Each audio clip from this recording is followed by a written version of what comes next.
Oh, coffee.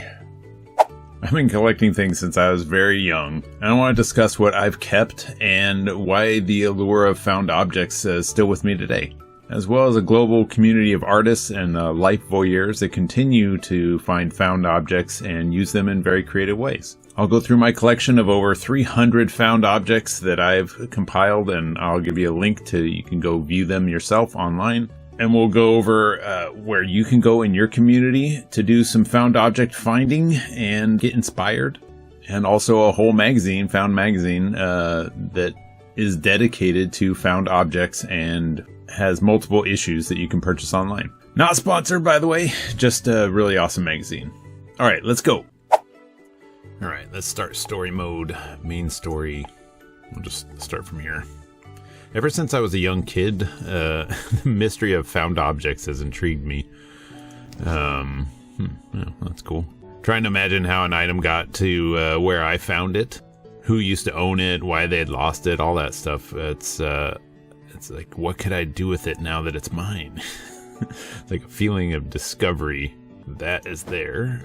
Oh, I can open this up. Interesting. There's the egg. And there's that. Huh. I don't remember if you remember the movie Stand By Me. But the kids walking on the railroad tracks looking for that adventure, that was kind of like, that was me as a kid. We never found a dead body or anything like that. But I did live by the tracks most of my childhood. I think that's that there. There we go. And we'd find all kinds of weird objects out on the tracks. We'd walk around and we'd look for like metal objects or plastic things and, you know, try to make stuff out of it. Oh, there's the mouse. Is this the thing? No, that is not it. That's not what we're looking for. And we kind of imagine, like, where'd this come from? Who used to have this? And we sometimes make up crazy stories for if we found something that was really bizarre. Oh, wait, okay, over here. There it is. Found it. In my teenage neighborhood, we'd have a wash that we would go down into. I wouldn't recommend doing that. But when it wasn't raining, we would go down in there. It wasn't raining a lot. I lived in Southern California. It doesn't rain a lot there. And we'd find all kinds of weird stuff down in there. I ended up actually finding a stash. Somebody left a whole stash of porno mags. That was wild. You're like, oh, what can we find today, guys? And then we found that. That was like the teenage boy treasure of all treasures. But it was just exciting to be out and about looking for stuff, you know, just like, what are we going to find today? It was always an adventure when we went looking around, and you just kind of stare off to the side of the tracks, down the middle of the tracks. You know, sometimes we'd go dumpster diving, looking for just whatever we could find. There was a electronics shop when I was younger down in downtown area that I lived, and we would go down in there, and they had all kinds of wires and old things that they threw away. And we would take it back and try to make our own little fort with cardboard boxes, these cables and weird stereo parts, thinking that we were going to make our own spaceship and fly away, maybe. I'm not finding this arrow anywhere. What? Oh, the cat wants to look for this thing, too. Hi, chicken. Is this it here? Ah, it was stuck in the tree up there. When I lived in California, though, we used to find shopping lists every weekend without fail. I don't find them much up here because it rains quite a bit in our area that we live in now. We're not in California anymore. And when it rains a lot, either the lists get washed away or they are just not in great shape when you find them. So finding a shopping list up here is quite rare, but we used to find a ton of them. And I'll link it. I have posted them all on Facebook. I'll link to my public Facebook album. You can check out. I have over 300 lists that I've posted. Shopping lists are they're a fascinating, like, tiny glimpse into the lives of strangers.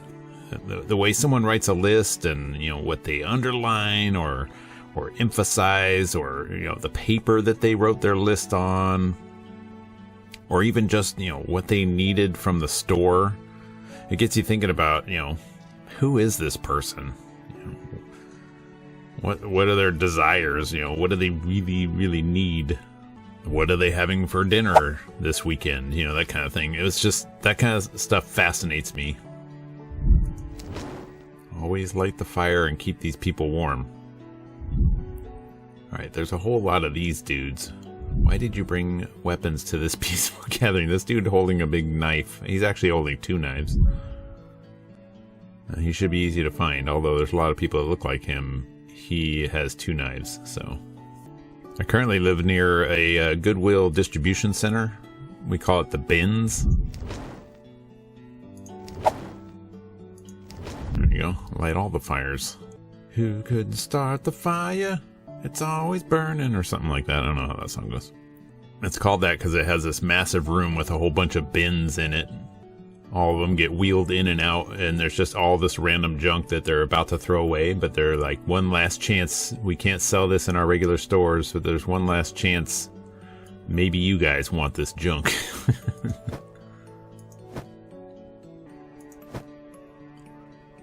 Goodwill basically deems that stuff unsellable.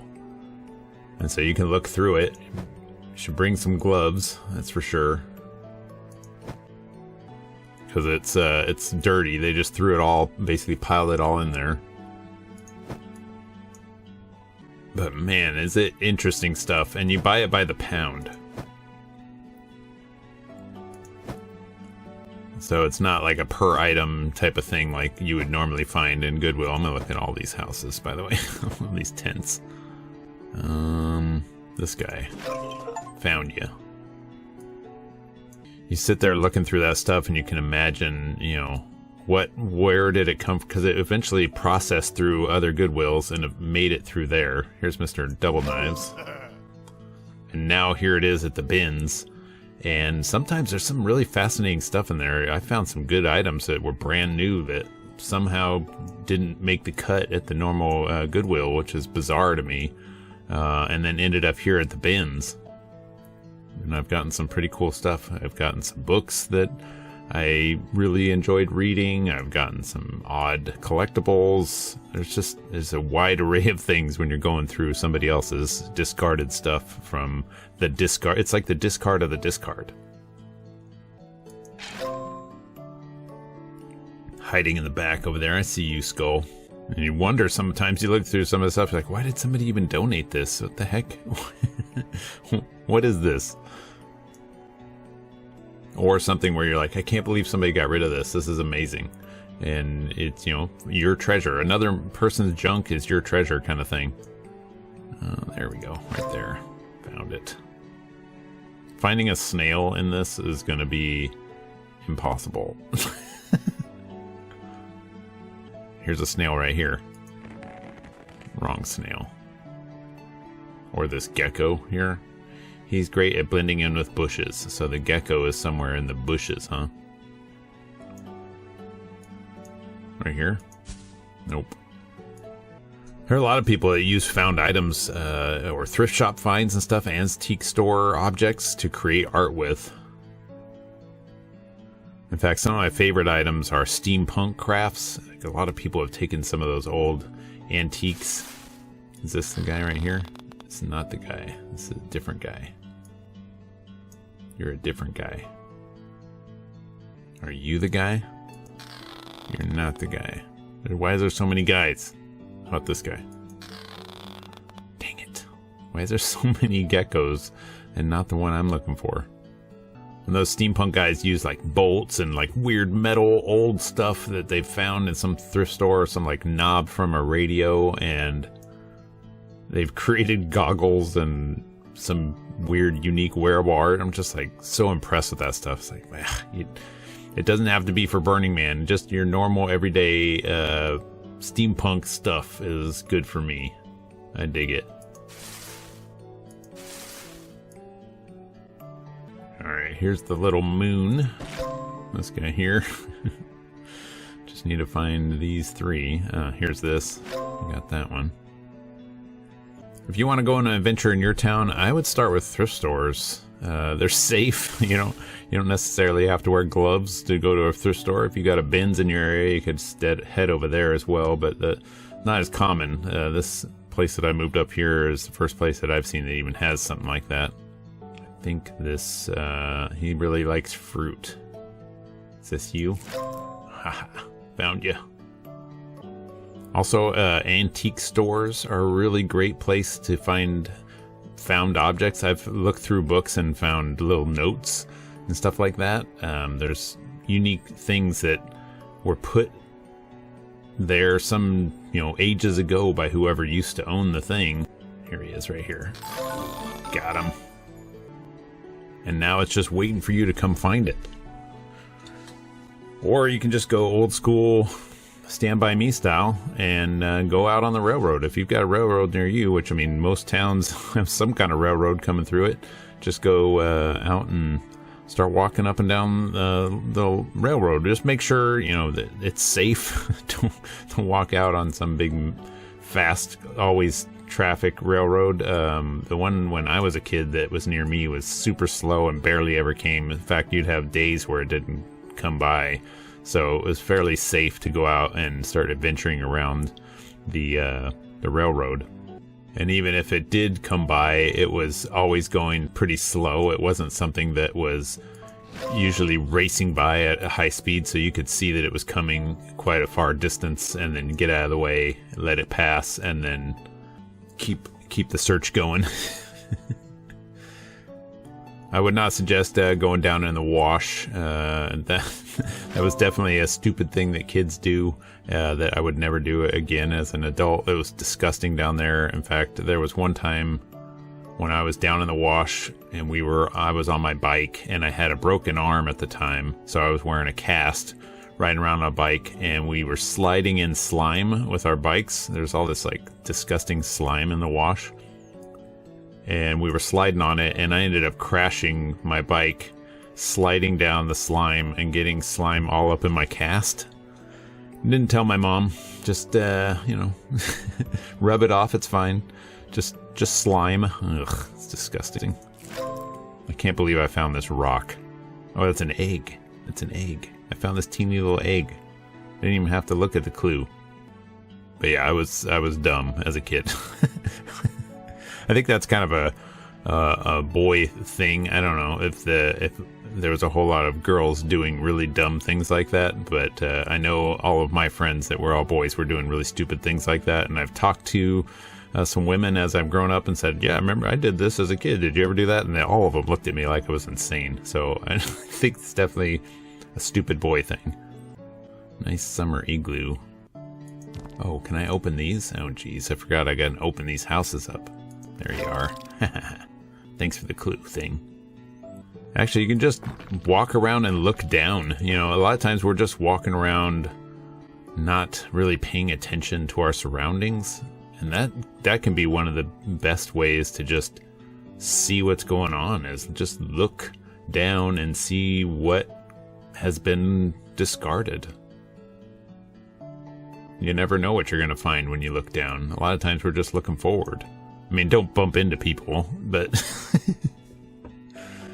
maybe you'll find some kind of trash in your area that was trash for somebody else, but you're helping clean up the environment, or you're just finding some kind of unique treasure that you can do something with. Looking for this guy here with the beard, but he's not wearing blue shorts there. He's got like an orange loincloth. So he's different. I see him here with the bald head. Him around all these dudes with the nice hair. When it comes to inspiration, though, it's really just about keeping your eyes open. I think a lot of us walk through life with our blinders on to a lot of things, let alone the found objects, but just in general, observation is not one of humanity's best strong points. And if you want to be creative, sometimes observation is our biggest gift. Is this the guy here? No, he's wearing a yellow. Okay, he's wearing a yellow. This guy here. Found them. When it comes to inspiration for creativity, if you have your eyes open and you are looking around, a lot of times something will spark your interest that you didn't even know you would need to spark. And it's just was that you kept your eyes open and that you kept good notes. I like to keep my note app open on my phone constantly, and I'm just updating it whenever I think of anything that might be an inspiration for some creative expression that I could do later on. So, yeah, keep your eyes open and see what you might find. The found object might not be an actual physical thing, but it might just be an idea. We didn't light anybody's fire. There we go. Oh my god, look at, is this the banana? Jeez. Oh my god. You can see that? See that little banana there? Oh my lord, neither did I. This one says, once the stone is carved, it will reveal a beautiful piece of art. Can I reveal these? Oh my god. I have to reveal people's art? I'm doing a found object inside a found object. Oh wow. It's a cell phone. This is meta right here. Found objects within found objects. So far I haven't found this T-Rex. There you are. Oh my gosh, I found it. If you're interested in checking out some more found objects, check out Found Magazine. They have a lot of different past issues that you can, not episodes, but issues that you can find. I put a link of that in the description down below, as well as an article I found on Moma's website that has some artwork that was created with found objects and also some discussion around that. And if you've made anything with found objects, or if you've got some steampunk awesomeness that you want to show, let me know in the comments down below where I can find that. And I'll be super interested in seeing it. Thanks for watching. I really appreciate you, and I will see you in the next video.